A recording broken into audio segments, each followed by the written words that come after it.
दाखिल खारिज अब पंचायत से होगा। जितने भी लोगों का दाखिल खारिज अभी तक नहीं हुआ है, उनके लिए लगातार पंचायतों में सरकार के द्वारा हर महीने में 2 दिन शिविर लगाया जा रहा है।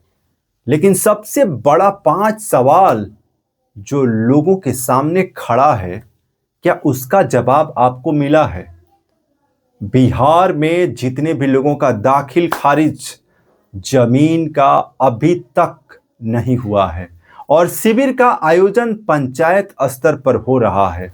पंचायतों में आपने अपने आवेदन जमा कर दिए, लेकिन उस आवेदन का सबसे बड़ा सवाल यह है कि अभी बिहार में जो बिहार के मुख्यमंत्री सम्राट चौधरी के द्वारा सहयोग पोर्टल शुरू किया गया है।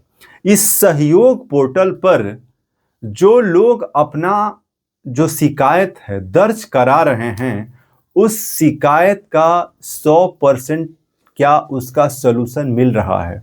क्योंकि सबसे बड़ा सवाल यहां पर यह है कि सहयोग पोर्टल पर हमने ये देखा है, स्वयं ये महसूस किया है कि अगर किसी का आवेदन किया गया है और उसका मेरे पास प्रूफ भी है कि अगर ब्लॉक में दाखिल खारिज के लिए या परिमार्जन के लिए अन्य प्रकार के कामों के लिए आवेदन दिया गया, उस आवेदन पर सीओ के द्वारा किसी भी प्रकार की कार्रवाई नहीं की गई, तो कार्रवाई अगर नहीं हुई या जानबूझ करके उसमें त्रुटि लगा दिया गया कि ये काम जो है ये कागज के बिना नहीं होगा या फिर इसमें आपके दाखिल खारिज करने के लिए ये चीज की जरूरत है, अनावश्यक चीजों को लगाई जा रही है।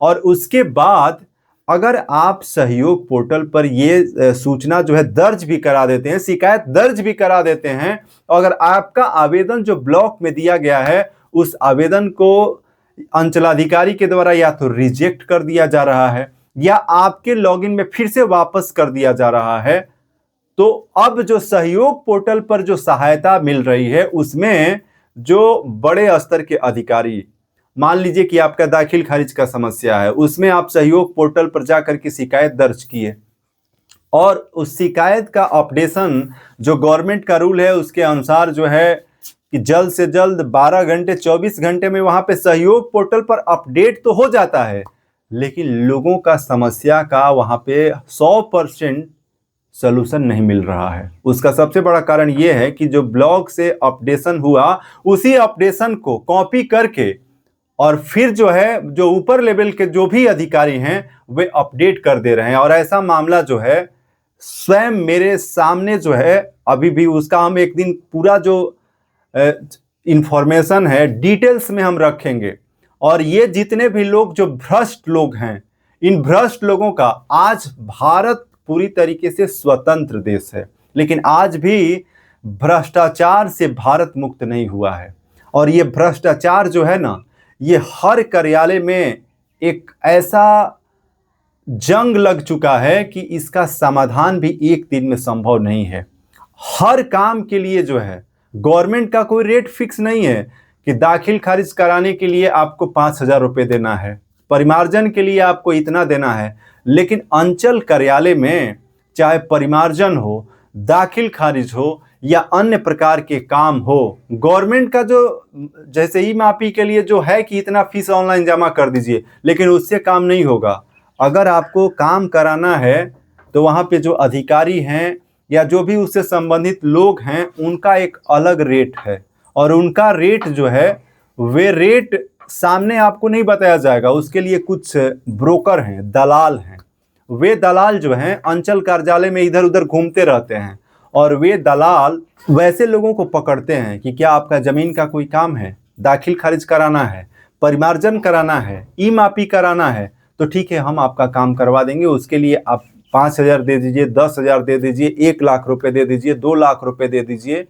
और फिर जो है इस माध्यम से वे पैसा, मोटी रकम जो है पहुंचाया जाता है और फिर काम होता है। अगर जो पैसा नहीं देता है तो उसका काम लटका दिया जाता है। और ये आज जमीनी हकीकत है। सरकार चाहे जितना भी सहयोग पोर्टल लॉन्च कर ले, लगातार जो है लोग पकड़े भी जा रहे हैं। अंचलाधिकारी हो, कर्मचारी हो, रेवेन्यू ऑफिसर हो, बिहार में लगातार प्रयास हुआ और विजय कुमार सिन्हा जब इस भ्रष्ट तंत्र पर प्रहार करने लगे तो उनका मंत्रालय बदल दिया गया।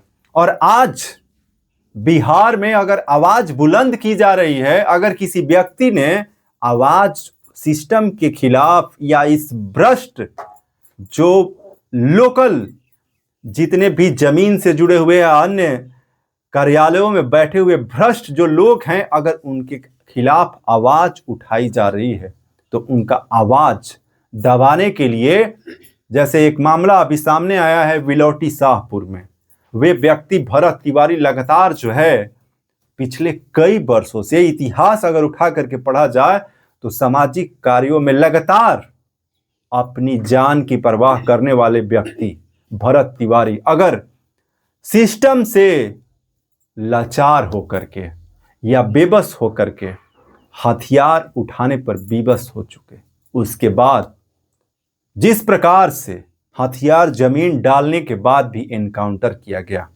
ये आवाज दबाने का प्रयास है। और जहां भी भ्रष्ट सिस्टम में लोग बैठे रहेंगे, आज नहीं तो कल आवाज तो उठेगी। और कितनी आवाज दबाई जा सकती है? जब सिस्टम भ्रष्ट होगा तो उसके खिलाफ आवाज बुलंद होगा, और इसको रोकने के लिए चाहे जो भी तंत्र का उपयोग किया जाए, वे तंत्र भी एक दिन सरेंडर हो जाएगा। क्योंकि भ्रष्ट सिस्टम और भ्रष्ट व्यवस्था में बदलाव आज की जरूरत है। और ये बिहार ही नहीं, जहां भी भ्रष्ट सिस्टम है उसके खिलाफ आवाज उठाई जाएगी, चाहे दाखिल खारिज हो, परिमार्जन हो या जमीन से जुड़े हुए मामला हो। कुछ दिन पहले हमने दावत अंचल का जो मामला था, परिमार्जन का वे मामला हमने उठाया था, और उस पर भी जो स्थिति है उसको लेकर के हम आगे स्पष्ट इंफॉर्मेशन जो है आप लोगों के साथ शेयर करेंगे। और सहयोग पोर्टल पर कुछ मामले जो हैं निष्पादित हो रहे हैं डर से, भय से या सरकार के लगातार सख्ती के कारण, लेकिन वैसे लोग जो कि बिना पैसा, उनका एक अपना सिस्टम बन चुका है, वे सरकार के सिस्टम से नहीं चल रहे बल्कि उनका एक अपना सिस्टम है कि हम जब तक पैसा नहीं लेंगे तब तक काम नहीं करेंगे। और उनका सिस्टम सरकार भी चाहे जितना भी प्रयास कर ले, वे सिस्टम को बदल नहीं पा रही है। और वैसे भ्रष्ट अधिकारी, पदाधिकारी केवल और केवल जनता को ठगने का ही काम कर रहे हैं।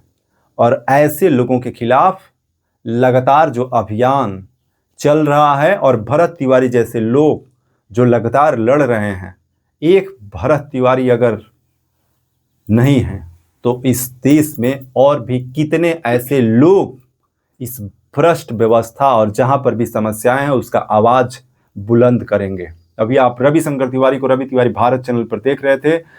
जो भी हमने इन्फॉर्मेशन दिया है, आपको अगर किसी भी प्रकार की इससे लेकर के शिकायत है और आपका भी काम नहीं हो रहा, आप कमेंट बॉक्स में लिखिए।